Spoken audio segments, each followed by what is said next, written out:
This episode of The Lab Inside the Game Industry is brought to you by Midwest Games.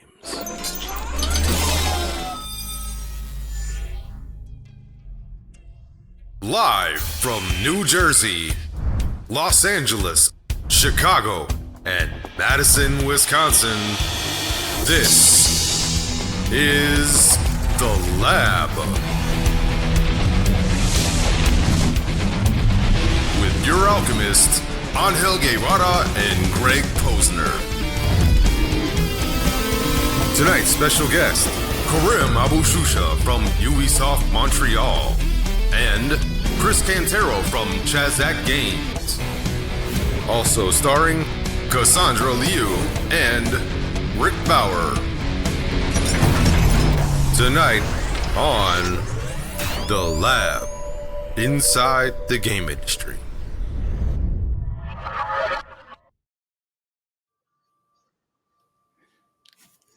Good evening, everybody. Welcome to The Lab. Before we even get started today, I want to do a huge shout out to our sponsor, Midwest Games. If you're a dev looking for a publisher that actually works for you, check out their new Shadow Publishing. It's a support model that gives you full publishing power under a simple work-for-hire agreement. Full publishing gives you publishing muscle, zero long-term commitments, and we'll drop a link in chat so you can see what that is. We have a stacked show tonight, but before we even get into that, Angel, my partner in crime, how are you? The host of Flama, what's new, man? Dude, I am doing fantastic, Greg. Last week, I had a ton of fun, and this week I'm excited, dude. How are you? I'm great. You know, Angel and I, we talk too often these days, but we are both planning a big GDC event. Too often. Every time I talk, it's too often. But we are planning a GDC thing. We're trying to get a group of people the Monday or Tuesday night at GDC. We're going to go find a bar. We're going to get everyone together. We're going to have a little Midwest meets West Coast meets East Coast meets you, our community that's watching. So if you are planning on going to GDC and figuring out what am I going to do? How am I going to figure out how to make friends around here? Yo, come hang out with The Lab. We will be there. We want to hang out with you. And I'm excited about that, Angel. This is your first GDC, I think. Are you feeling it? Dude, that's an understatement. I am super feeling it. It's my first GDC. I used to work in the fintech industry as an engineer. I've slowly transitioned to the gaming industry, and now it's a dream come true. So, dude, I am down like the economy, bro. I am excited. You have been there before, right? That's a way to put it, though. You've been there before, right? I have been to GDC a number of years in a row. I love GDC, but this is my first time going solo, and I'm even more excited this year because I can already planned a meeting with a whole group of people I've met over the years. And this whole industry, if you guys don't know it already, it's a very warm and welcoming industry. And when you have that awkward silence of, well, how am I going to talk with this person? You just say what your favorite game is, and they're either going to shit on you or they're going to say, hey, that's awesome. I love that game too.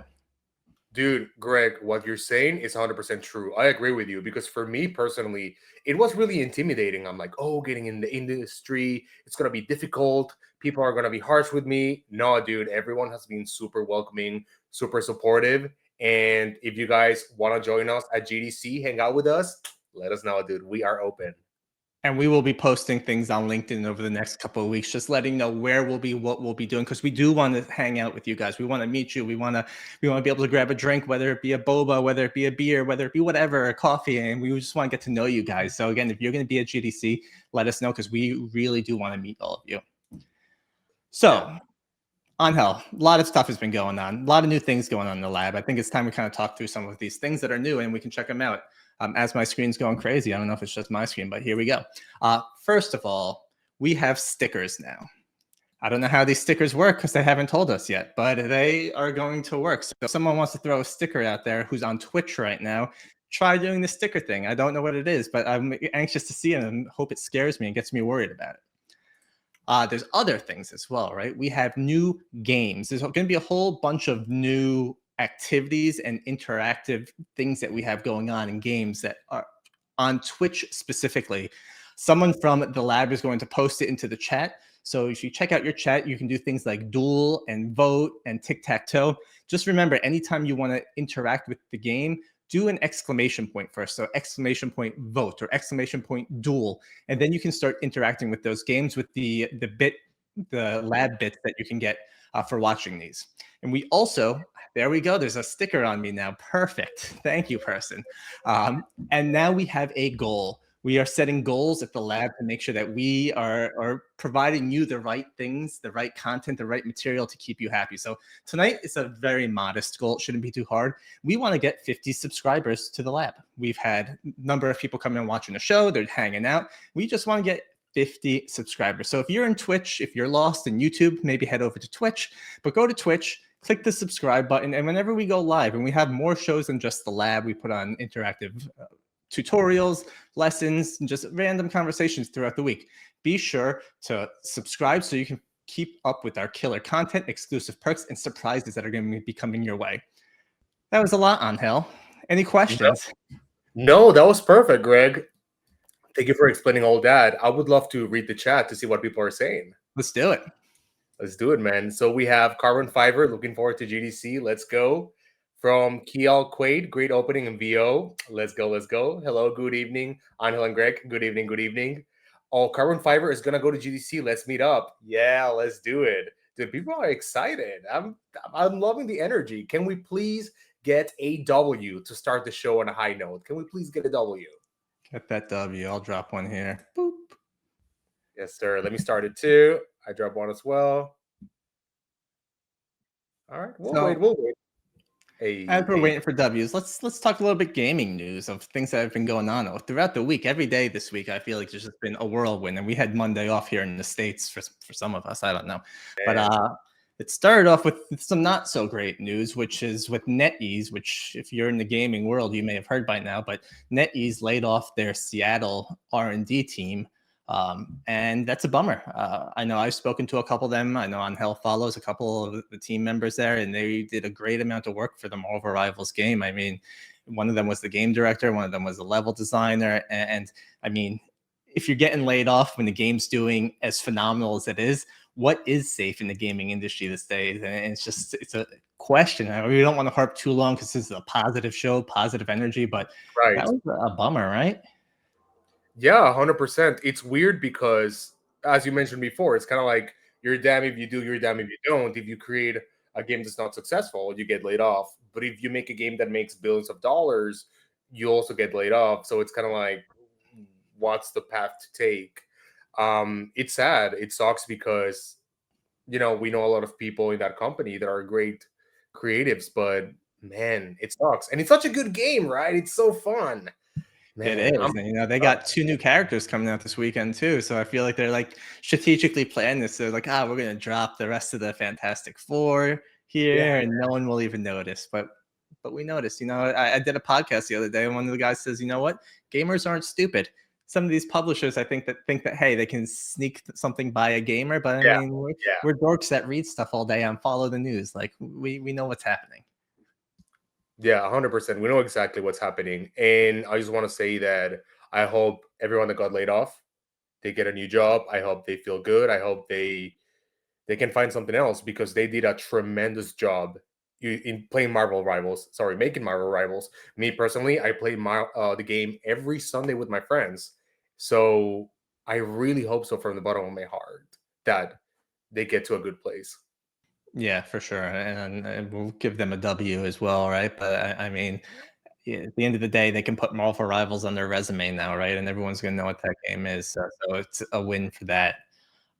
In 100%. Mobile gaming news, I'm not sure if you follow the mobile gaming as much, but Niantic is looking to get bought by Scopely in a crazy $3.5 billion deal. Scopely is now owned by a company called Savvy, which Cassandra actually briefly spoke about Savvy last week. They're a big Middle Eastern gaming company that's being funded by Saudi Arabia to build up this gaming vertical in Saudi Arabia. And $3.5 billion for Pikachu. Is that worth it to you?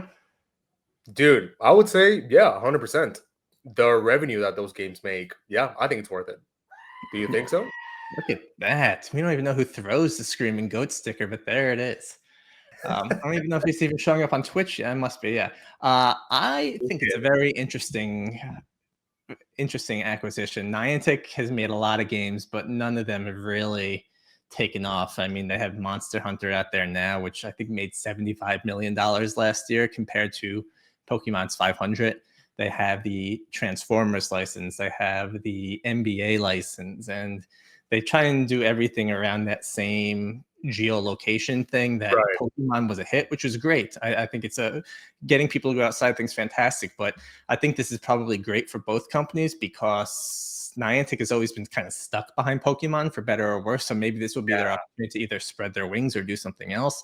And Scopely, I mean, Scopely made Monopoly Go, which made more money than I can count, right? So they got the funds to do this stuff, and it'll be interesting to see how that, as that market still consolidates a little bit, what happens next with each one of those brands. Yeah, Greg, in 2016, did you play Pokemon Go? Were you a part of the whole craze? I was not, but my sister-in-law was, and a lot of my friends were, and they were walking through great. Like we go to Virginia Beach once a year. They were walking through graveyards in Virginia Beach. I'm like, Dude, graveyards. yeah, man, that's where the battles were, the arenas, whatever they were. Dude, that is crazy. Yeah, I remember in 2016, it was insane, dude. I moved to Japan at that time, and just the streets, the parks were just filled with people looking at their phones, swiping their screens. It was massive. Maybe they can do something like that again. We don't know. Yeah, we'll see. I mean, they keep trying. It's just it hasn't hit like Pokemon has hit, right? And that's the thing, is when you have Pikachu or Charmander, and I just love Yes. Pokemon because my son's into them now, right? But like, it's gonna sell. So I mean, what else can you build there? Yeah, actually, we have something in the chat as well. Yeah, in Taiwan, it was insane too. Yeah, dude, all of Asia was everyone was playing Pokemon Go. I remember that. Guys, in 2016, when you are part of that, were you actually playing Pokemon Go and all those things? Let us know in the comments below. We want to know. Were you a part of the craze? Were you on? How did you say you were? Nah, dude, I was not. You cool for that? No, it's just I don't know, dude. Like for me, I love video games, but I'm not like a mobile gamer. It's You're just not a not my walker. You had no. to go outside. You're like, screw this, I'm out. No, don't get me wrong, bro. I love walking. I love being outside, but kind of like playing the game on the go is not really my thing. I like huge screen. I like my PC playing games. Not really a phone gamer, but I understand why some people love it. We got 3 more minutes, then we got to go to our first section. So the last one I will talk about are that one that excited me is that there's rumors that Tony Hawk remake of 3 and 4 is going to be shadow dropped this summer by Xbox. First off, you're a little younger than me, and by a little I mean a good amount younger than me. Tony Hawk 1 through 4, when they came out, were just such a phenomenal time of gaming. I think we actually talked about this on one of our earlier episodes. Like, I remember coming home from school, going to my buddy's house. He had a GameCube, and we would just play Tony Hawk on the GameCube for hours on end, hours and hours. And it was an amazing experience. Then Tony Hawk 1 and 2 got remastered like 4 years ago or something, and it nailed it. This, like, when a game nails it and a game nails it, the soundtrack was bomb. The game just felt right. And now 3 and 4, they're a little lesser known than 1 and 2, right? But still, like, if it comes out, I feel like skateboarding kind of goes up and down in its popularity. But Sure. hey, are you a Tony Hawk player on Hell, or am I just overly excited for this? No, totally. I mean, I've played a couple of Tony Hawk games, like Tony Hawk Underground, Underground 2, American Wasteland. They were really fun. But I also think they're a product of their time, sort of like late 90s, early 2000s. Have we had a good modern Tony Hawk game? Nah, Tony Hawk kind of fell off the cliff. But no, but you know what? Linkin Park is coming back. I think baggy jeans are coming back. And I think, it might be time to start skating again. Yeah, 100%. And I know EA is remaking Skate, right? They're making a new Skate game. They've been making that game for like 8 years. You know what? Yeah, dude. They're taking their sweet ass time. And the thing is, Skate, no disrespect to Skate, it was much more simulation. Like, it was almost real feeling. Whereas Tony Hawk, you could do like crazy flips and like It's very arcade. you can still find a way to land, and you're like, yeah. Exactly. Greg, on the chat, we have a comment from Quail Quaid. It says, I stopped playing when I saw that video of the guy that got slapped and his phone stolen while he's streaming while playing Pokemon Go. Oh, that happened? What the heck? Oh, these guys are taking the battles way too seriously. That's a real duel right there, dude. There you go. All right. Well, we have our first guest Chris, who's coming in tonight. Really excited to hear about his game, what he's doing, and on hell, I'm gonna let you ride with it. Yeah, guys. So our next section, as Greg mentioned, I'm going to interview Chris Cantero from Chazak Games. We have a really special game. It's sort of like a baby, like if Fruit Ninja and Ghost Runner had a baby. Super, super interesting. Let's see the trailer. The direction has a face, and it waits to challenge you. Engage with the fury of 1,000 storms.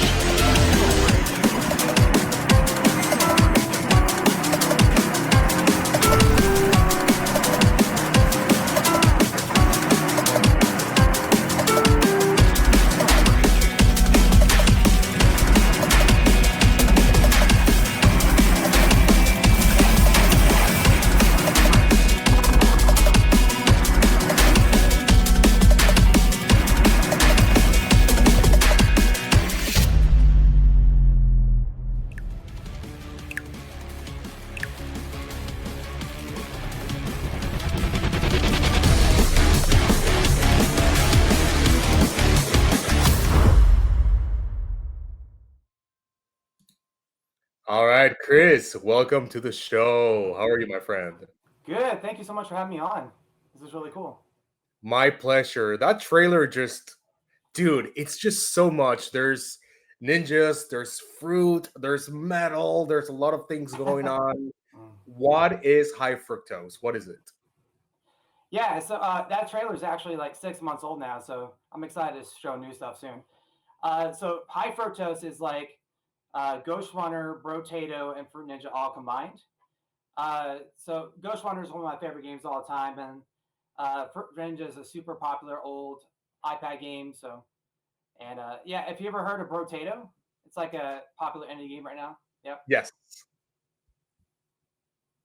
Yes, yes, I've heard of all of those games. I was wondering regarding indie games, right? I think usually every year we see a lot of cool indie games, but it's rare when I see a game that truly just catches my attention like that.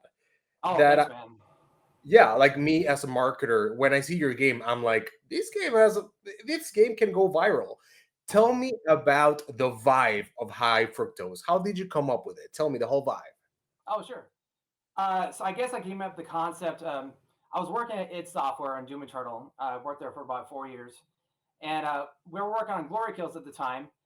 And so I had a meeting with my creative director, Hugo Martin, and he was kind of explaining his vision for Glory Kills and that sort of thing. And one of his references was Fruit Ninja, the mobile game. Funny enough, so like he really wanted to get the feeling in Glory Kills of like really quick, really snappy, and a really satisfying kind of feeling sort of thing. So ever since then, I've kind of like had in the back of my mind like, it'd be really cool to do a first-person Fruit Ninja game. So that's kind of where I got the idea from. And I think genre mashing is always a good idea if you want to make an indie game. Yep. So like some of the most popular games of all time, like mash, two different genres together. Like for example, Hollow Knight, it's like Dark Souls and Metroidvania smashed together. So Right. I think it's just a great idea to take different genres and mash them together. Exactly. Tell me how by the way, Doom Eternal, one of my favorite games. Thank you for that, Chris. How did Doom Eternal influence your work in high fructose? Well, it's a first-person game, so there's a lot of technical knowledge I learned working at id Software, like the behind the scenes, how everything's set up, how rigs are created, how to make things feel good behind the camera. So yeah, I think just working on Doom Eternal as a first-person game really influences high fructose quite a bit. Gotcha. Something that I see also as well is kind of like when you play Doom, both 2016 and Doom Eternal, there's this sense of like momentum. Like you're constantly on the move, killing things, executing things, getting power ups. It's kind of like a shark. Like if you stop moving, you kind of die. Is it the same way in high fructose? Yeah, so I had several iterations, and it was the first iteration was the AI wasn't nearly as aggressive, and it got kind of boring. And I wanted the auto shooter kind of feel where there's constantly enemies coming at you, and in the gameplay loop, every wave you can buy new guns. And so at one point you can have 12 guns and your sword, So you just need lots of, an army to slaughter. So it's just like there's stuff constantly coming at you. So I love it. Yeah, I can definitely see the resemblance, and I love it. When it comes to High Fructose's art direction, it's sort of like it seems as though it's a little bit like for children, like it's kind of like cartoony, but it's also very cool. And the whole metal music. How did you find that like mashup between like cute animals cutting things and being aggressive? Like, tell me about the art direction. yeah, so I was looking at other popular games to kind of like piggyback off. And there's this one game, I'm blanking what it's called right now, but it's a popular roguelike on Steam right now. And they have lots of like animal characters. And so I knew there was like a demand for that sort of game. And one of my favorite games of all time is Borderlands. So it's like a very simple, cell shaded comic book outline sort of thing. Hmm. So yeah, so that's what I'm going for my shaders. Like it's all very comic booky. There's an outline on everything, and Right. and I think that kind of style is very timeless as well because like it ages really well. Like no matter how good graphics look, stylized art will always be amazing. And then I also didn't want to go like super realistic because I'm mostly just a one person shop. It's just Right. a lot more work to make stuff look good when it's really realistic. Yeah, I agree with you. Actually, games like if you remember The Legend of Zelda: The Wind Waker with the cel shaded graphics, it never ages, dude. That's 100% awesome. Chris, I wanted to ask you, since you work in id Software, then you worked in Unity, I believe. How was your transition from AAA to indie? Well, it's funny. So I left id Software because I wanted to make an indie game. I can't make an indie game work at id Software, just conflict of interest and all that. So I found an amazing job at working at Unity. So I got paid to learn how to do, work in the engine Unity. And Right. my game plan was just to make the game on the side when I'm working at Unity. And but a year ago, Unity went through massive layoffs. Like 25% of the company got let go. So I'm like, okay, well, I'm just going to take my severance and jump right in. So that's just how it worked out. So it didn't go according to plan, but I think it's working out. Yeah, 100%. Tell me, how has been the reception of your game? I know the demo is out there on Steam. I have played it and had an awesome time. Just letting you know. Thank you, Chris. How has been the reception? Well, I went to this conference called MDev a few months ago. For anyone who doesn't know, MDev is a Midwest gaming conference. And so I set up a booth there. There's over 50 developers there. And I got a lot of positive feedback. And they also had a pitch competition at MDev. It's Exola pitch competition. And for anyone who doesn't know, Exola is like a monetization platform, but they also have like a funding division as well. So yeah, they hosted this pitch competition, and they had 5 developers there, and I went and pitched.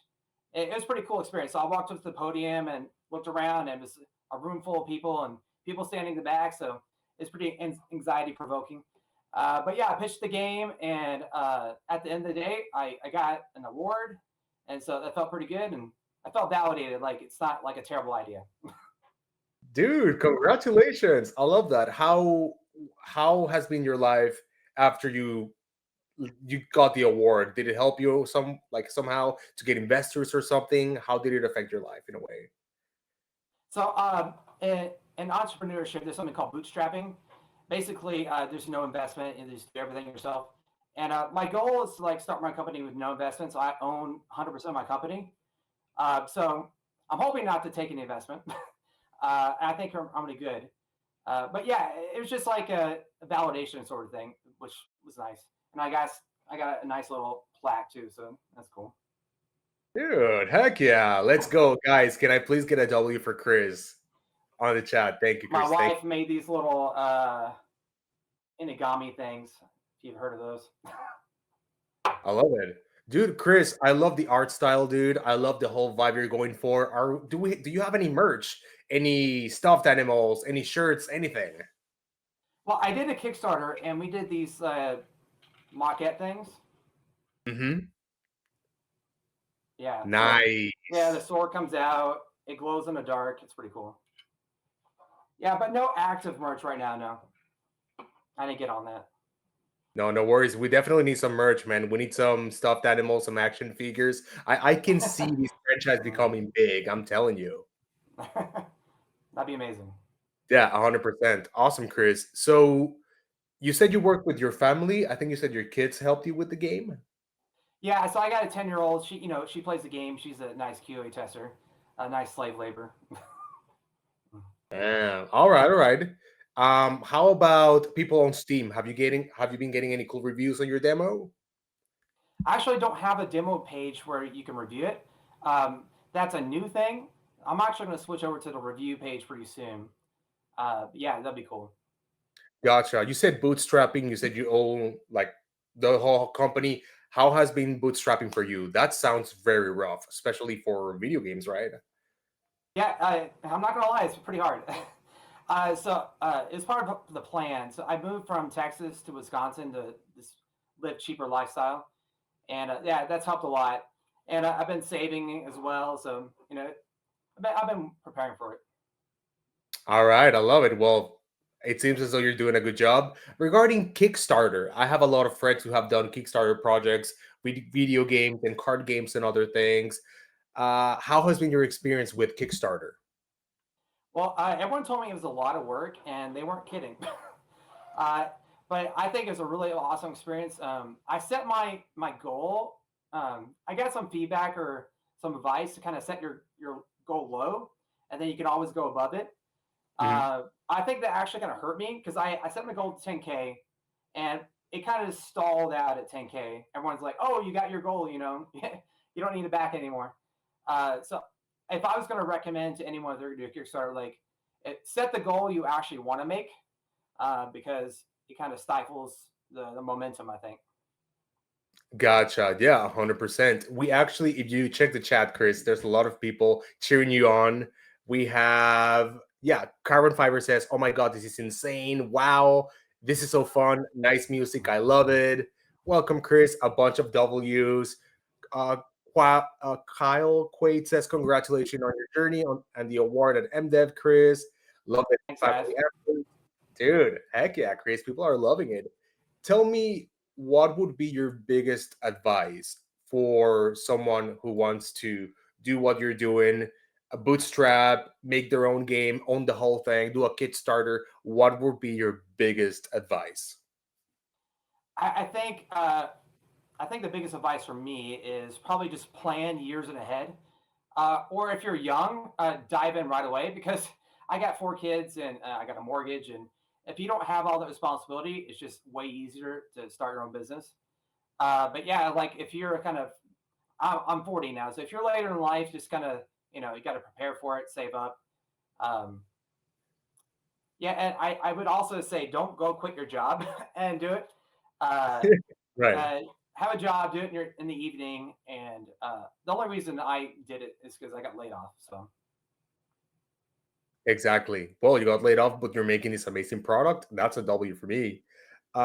Chris, do we have a release date for High Fructose?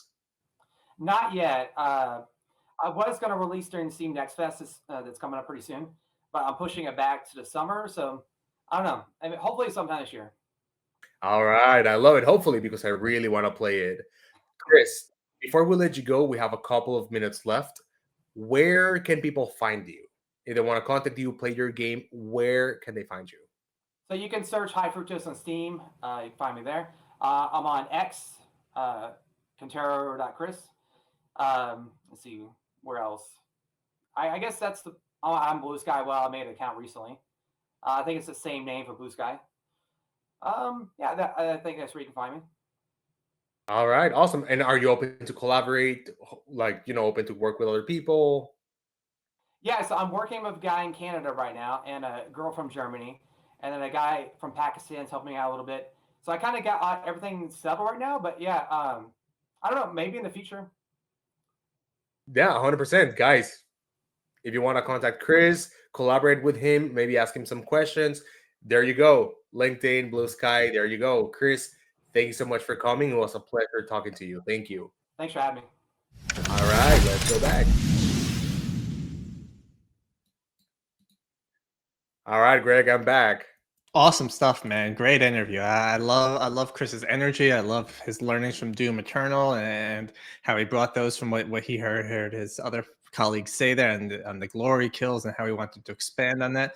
I love the whole taking that buyout at Unity or the layoff at Unity, right? Saying, hey, this is a good time to grab my severance and leave, because you know what, the industry is kind of like that. And if you see your opportunity, sometimes you want to shoot your shot. So I love the questions you had, and I thought it was a great interview.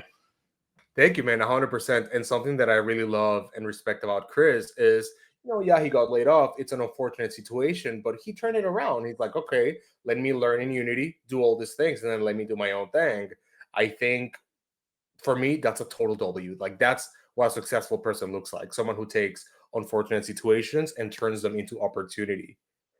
Yeah, I mean, it's the whole saying, if life gives you lemons, right, you can either make lemonade or you can sit and cry, right? So he took it and he ran with it, and now he won best game or best pitch at MDev, and hopefully High Fructose comes out soon, so we could all be playing it. Definitely. Have you played the demo, Greg? I have not, unfortunately, but I'm going to now. After I see it, I'm going to make my son play it with me and get him into it. Yes, sir. Let's get it. Guys, thank you so much for all those cool comments. I appreciate it. So next we're going to pop in with Cassandra, right, and see what's going on in the world of news. Let's do it.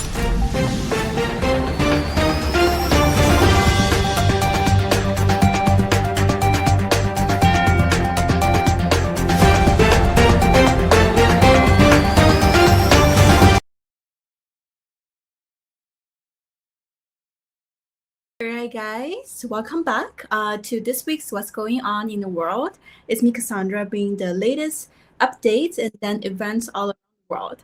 So before I start, I really want to mention that how I enjoy the conversation, watching the conversation with like Until and Chris, because I personally met Chris at the same MDev pitch competition room, right? Like Mark and I, we took Take That Main Stage also to that pitch competition, and I totally understand how like nerve-wracking it is to just present your pitch in a room of people. And yeah, and then Chris got the first place, Take That Main Stage got the second place. So I also totally understand how rewarding and validated that is, and give you a lot of confidence. Just love the whole conversation about like from the point of view of an indie game developer. And I also like reminds me a lot of good experiences in MDev, like how fun that is, and then how much I want to attend it again. I'm very jealous that Until and Greg is going to GDC this year. I'm not going this year, but definitely I'm going to watch out for like 2026. Awesome. So let's see what's going on around the world. So first event I got is in Qatar. It's actually a web summit. It's called Web Summit 2025. It's 4-day online a conference, and then it kick off this Sunday, February 23rd to next Wednesday. So you definitely need to get a pass to join this summit, but it's completely online. What's cool about this event is, although like this event is actually a broader event, so it means it's not only targeted for video game. It's actually any startup that's like tech startup. So why I highlight this event is because how like recent years the gaming industry changes, and traditionally indie developer or game studio are always looking for a publisher, but as a publisher, the role is going to change a little bit as well. So people really need to be creative about seeking funding, right? And then so we, like as a game developer, you also need to like open up to Kickstarter, publisher, also investor like this. So this event actually have a lot of like famous, great, from big to small like investors, such as like ARK Invest, Sequoia, and Hongshan. All of them are present. And then so it will be one side with all this investor, another side with all the startup. So it's a great way to connect. And then even though the chance of always getting funding is hard, but put yourself out there, connect with people, get feedback. That's always helpful for you to get one step closer to get that funding. So there's also a startup program by this conference as well. Although this year the submission is closed, but I suggest to check it out maybe for next year. We're always seeking for those opportunities. All right, so the second event we have is in Poland. It's called DevGam 2025. It's an international game conference. It was originally started in Ukraine, and then it's mainly focused on the East Europe, right? And then this year it's hosted in Poland. And for those who don't know, that Poland is actually a big dev hub right now. Like each year there is a 500 plus games come out for Poland. So this year Poland is the host. So it's gonna kick off next Thursday. It's a 2-day event. You also need a pass to attend this event. But what's great about this event is I did look into their website. They are offering a $100 entrance pass for indie developer, which is like really nice. Really nice of them to, indie game developer always are tight on funding. So really nice of them that offers this option for like affordable option for the indie game developer. And also want to mention is, you're not in East Europe. How do you participate in this event, right?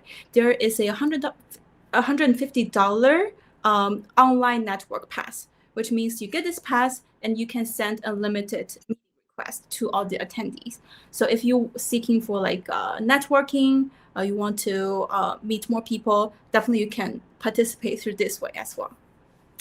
All right, so last but not least, we have Steam Nest Fest. Just like Chris just mentioned, like it's gonna, so this like the most recent one is gonna be starting next Monday to Sunday. So week-long event. So this showcase the upcoming games through free demos, developer live streams, and community interactions. So from the gamer side, really just like you do your shoppings, you go out there and you browse, you find what's coming, you put them into your wish list, like so.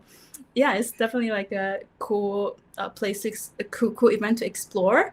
And for developers, that there are 3 times that a year that Steam gonna host this Nest Fest, right? But however, you can only do it once for your game. So definitely like be very strategic about attending this Nest Fest. Is like I definitely want to play test all the time, but this is a great opportunity. Like your game might be featured on the fest, so definitely want to use this opportunity really to get valuable feedback. So definitely like I'm thinking also to take the main stage at some point, definitely going to Nest Fest as well, but definitely I need to think about it, right? Like at some point, like what would be the best time to showcase my game on the Nest Fest.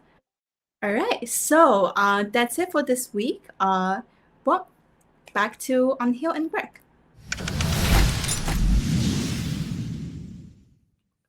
Dude, Greg, you know what I was thinking? What's up? Dude, we should get sponsored, dude, to go to all these events. Go to Doha, go to Poland. Dude, producer, please make it happen, dude. Make it happen. We want to travel. Yeah, you gotta talk to the producer about that one. It's a lot of travel. Hey, man, I'm down. I'm down to go anywhere. You lived in Japan. You lived all over the place. You're down to go wherever, whenever. Which one of the events outside of GDC would you most want to go to?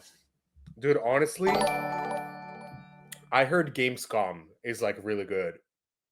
Gamescom is fun. That is a huge venue, though. It's like a massive. You get lost, and then a lot of cosplayers. If that's your jam, have you ever cosplayed? I mean, for Halloween, I dressed up as like. You can't count Halloween. I mean, no. I mean, if you don't count Halloween, no, I've never cosplayed. Not really my thing. But maybe in GDC, we'll see something. There you go. What would you choose? Hey, man, straw hat guy. Someone that wears a straw hat. That's who he's going to be. Yeah. There you go. Have you cosplayed, Chris? Are you into that? No, not at all. No. I'm a wuss. I don't like to get dressed up, but I'm Dude. really more adventurous these days. Maybe one day, but no. Dude, I'm gonna see you at GDC. Wear like an ultramarine armor and just walk around. Perfect. That sounds very comfortable. That's what I want to be. At least I'll feel safe in San Francisco. That's what I like to tell myself. Hey, let's go. Let's make it happen. So now we're going to start talking to our second guest, Karim. He is from Ubisoft Montreal, and I am excited to talk to him. So let's do it. All right, Karim, welcome to the show. I hear my voice twice. Well, that means you're not muted somewhere. Can you hear me all right? Ooh, now we got an echo. He's a lighting artist, not a sound effect guy. So I think he can hear me. I'll set the audience up before he figures out what's up with his camera. But he has been with Ubisoft Montreal for almost 4 years now. Can you hear me all right? Hello. That's why we don't do things live, but everything is live. But he's been a lighting artist, and I find that fascinating because, when you start building a game, right, you don't realize there's all the little nuances that need to come up with the game, right? You think, you know what, I'll throw together some visuals, I'll get some sound in there. Maybe you're a gameplay expert, so I'm going to make some great gameplay. But then you build this boring looking environment that you can't really see anything, and you realize, shit, I need these little sound effects to really make things pop, or this lighting to make things illuminate and see. And I think it's just this fascinating world to figure out. All right. You hear me? All right. I'm hearing my voice twice. Let's close your ears. So what's wrong?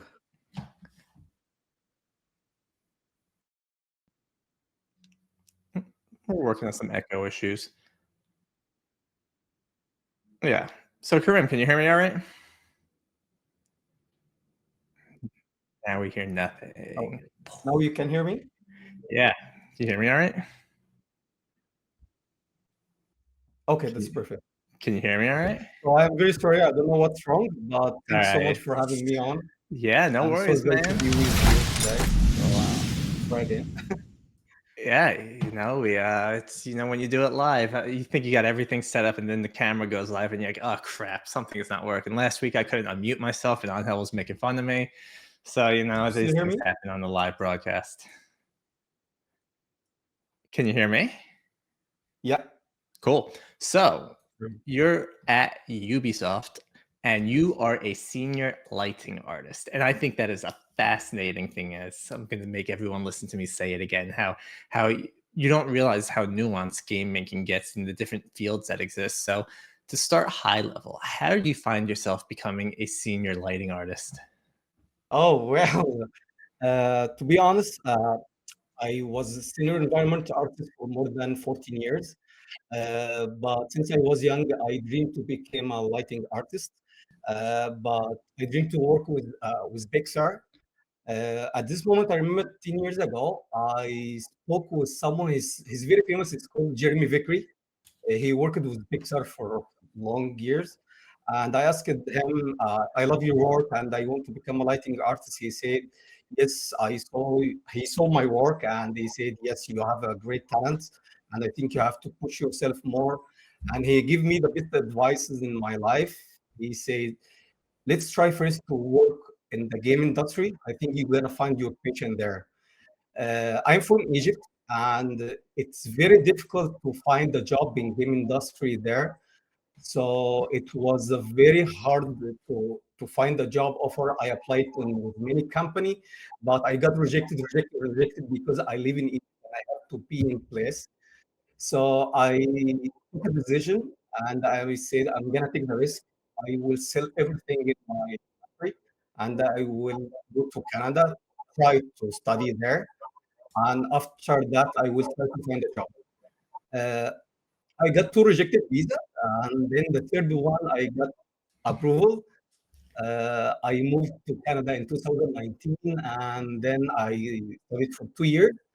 And after the day I graduated, I sent my application to Ubisoft. I found there is a lighting artist, and I dreamed to become a lighting artist because it was my favorite part. I work in an environment to just be a way to become a lighting artist. After a month, they sent me a message, and then I got approval. And it was my first project in Boons, and then I worked in a Sanctuary Mirage. It was the best project I worked ever in my life. So lighting is the big thing for me. I always say I love the lighting such as anything in my life, even more than my wife. I hope you do watch my streaming now. I love that you found lighting specifically. Like, what you did environmental artist, right? Like, how did you know you were drawn to lighting? Was it a project you were working on? Was it a tool set that you used? Like, how do you figure out that lighting is your passion? I am the person who want to take his camera and take some foods around, and always find my soul in the natural. So lighting is the big thing for me. When anyone asks me what is the light meaning, I'm always say lighting is the past to allow us to feel and experience everything around us. Because without it, we are blind, right? And when I start to read about the lighting, I feel with the lighting, I can telling the story. I can make a connection with the person who saw my work. I can give him more emotional. So it's not just about the source light. It's about how you can telling the story with your light. So when I start to work in the environment, I start to put some light, and I saw there is many good feedbacks from other artists. They said, Karim, you have a good experience, I think, in lighting. At this moment, I say, okay, let's try to focus more on lighting and try to push my experience more. From that, I found myself, I fell in love in lighting. So everything now in my life is about the lighting. Every single day, I'm always taking some videos, some photos to have some reference. And I believe about work what you love until you love what you work. Or sorry, love your work until you work what you love. And that's what happened. I fight for 14 years in this industry until I became a lighting artist. And I'm really happy for what I'm doing right now.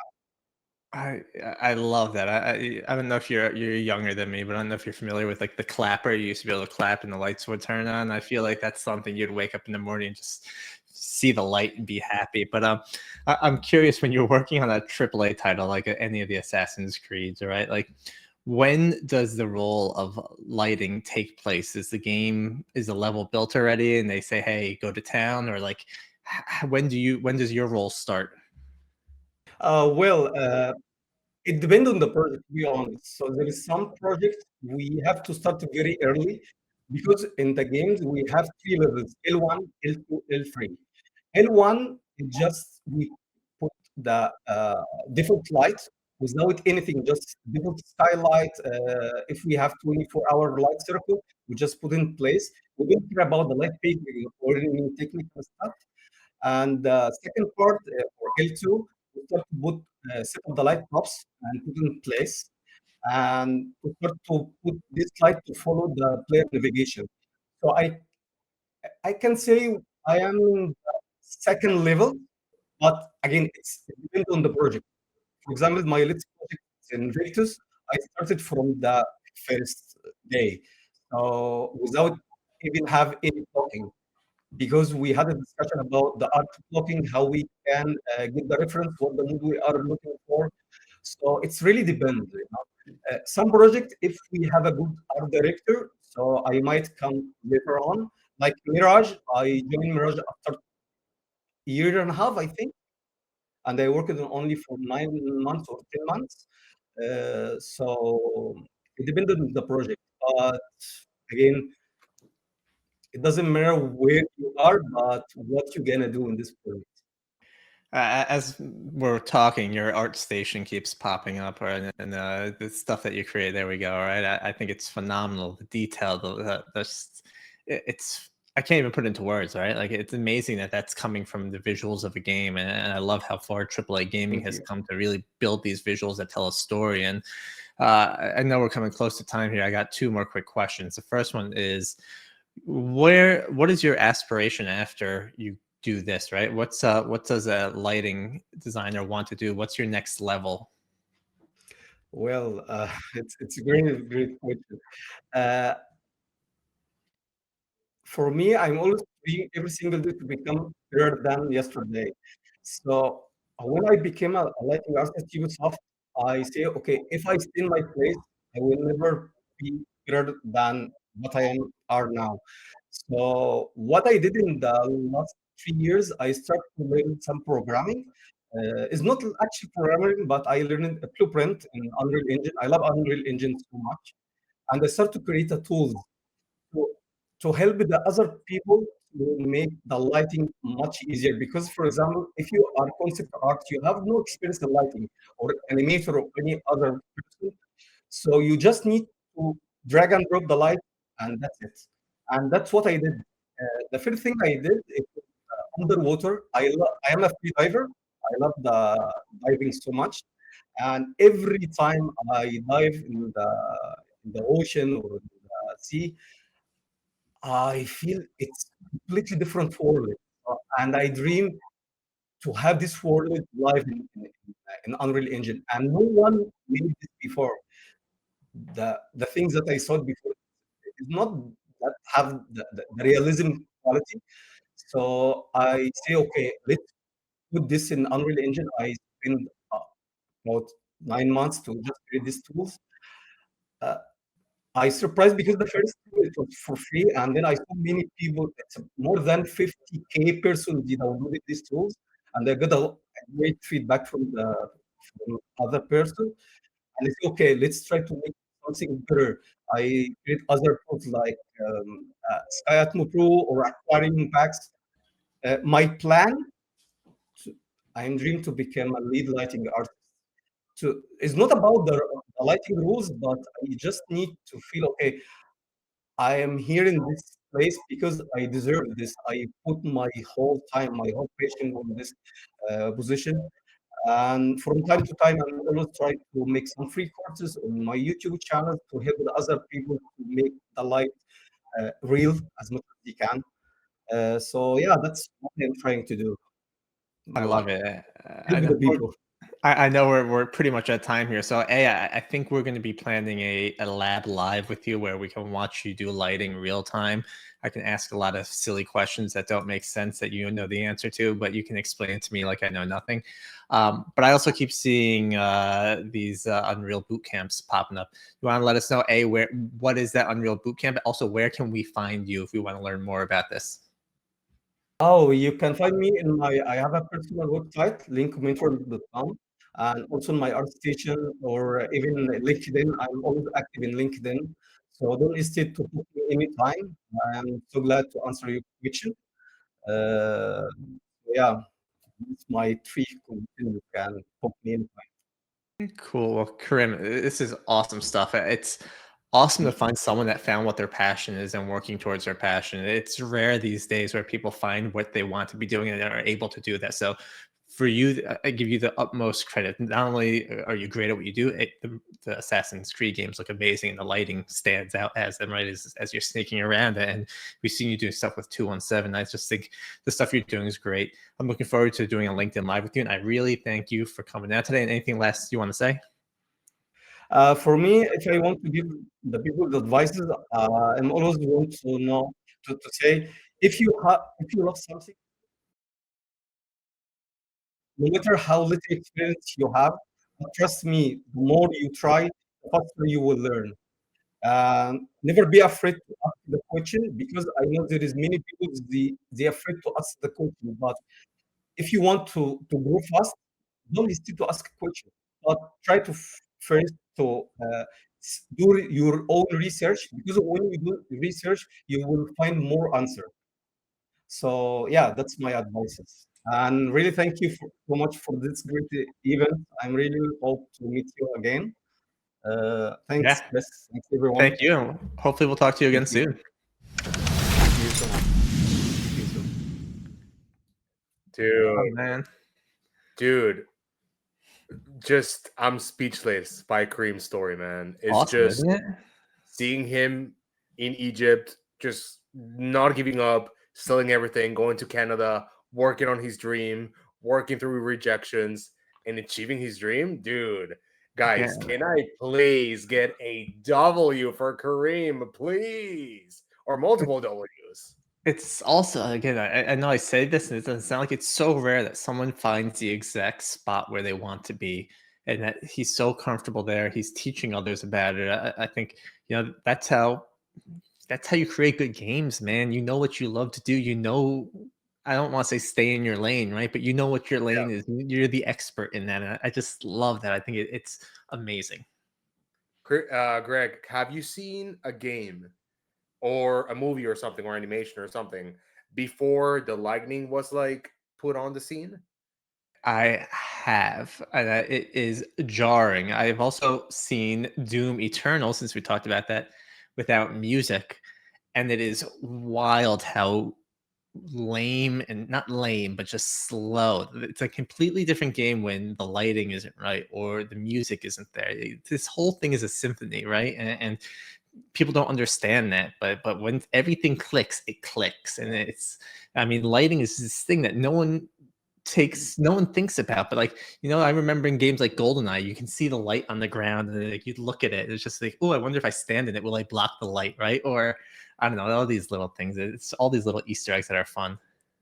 Yes, I think as gamers, when we play a game, we're so immersed in the game, we kind of forget a lot of these small things that make the game.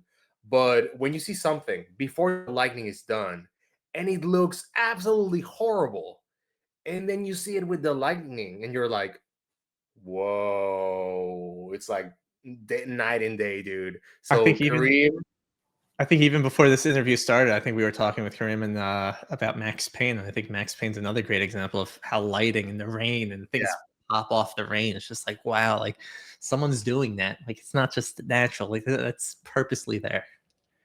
yeah, 100%. We got They are the ultimate heroes. So keep it up, Kareem. we got a couple things just to re-mention again. We have a lab store. You can use your lab bits if we get there. You'll see it popping up here. You can scan the code to go there. We could also drop the URL in chat, but be sure to check out any lab merch. It would be great. Look great at GDC. I think Angel's going to rock the pink hoodie. If he's not, I will for sure. And also, again, big shout out to Midwest Game. Thank you so much for your support. We love the games that you're building out there. We love what you did at MDev. We just love being a part of everything that you're doing. So thank you for that. And with that, Angel, we're close to time. Anything else you want to talk about before we hang up and say goodbye?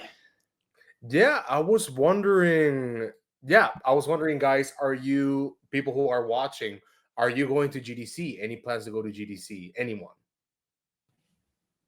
Carbon Fiber, I know is. Carbon Fiber is going for sure. Anyone else? All right. All right, we'll definitely wait. Polls out on LinkedIn. Who's going to GDC, and we'll start getting people there. But I got a handful of people already, and I'm pumped to just be with people. I'm locked up in here with my kids too much time, so I need to get out there and see people my age. Yeah, you got to see California sun, dude. It's gonna be great. I don't know about that much, but I guess that's my only choice here. All right, well, that's it for me, man.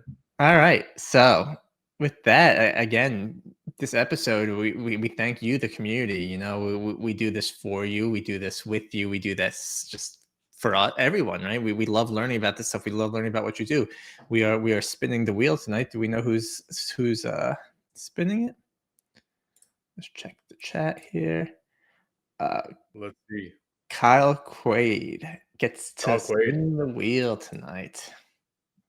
All right, Kyle, you got it, man. Just type spin and win, or spin it, and then we'll spin it for you.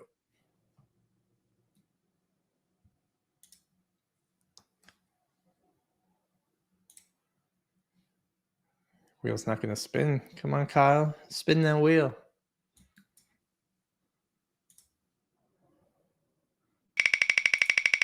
You got to get that drip. It just spun anyway. Spin it. Let's go.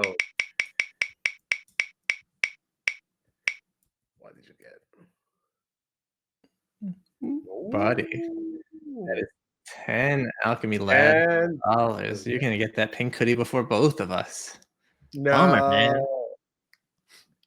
Yeah, man. Well, congrats, Kyle Quaid. That name is from something. I don't know what it's from. I want to keep saying Dying Light. It's not Dying Light, though. That's a different Quaid. But I It like sounds the name. familiar, yeah. Yeah, but again, everyone, thank you for coming out. Big thanks to Karim and to Chris for coming out. We're going to make sure to check out their games. We'll share them with everyone. And again, thank you so much for everyone, guys. I hope you have a great rest of your week and great night. All right, have a good night, guys. Thank you so much.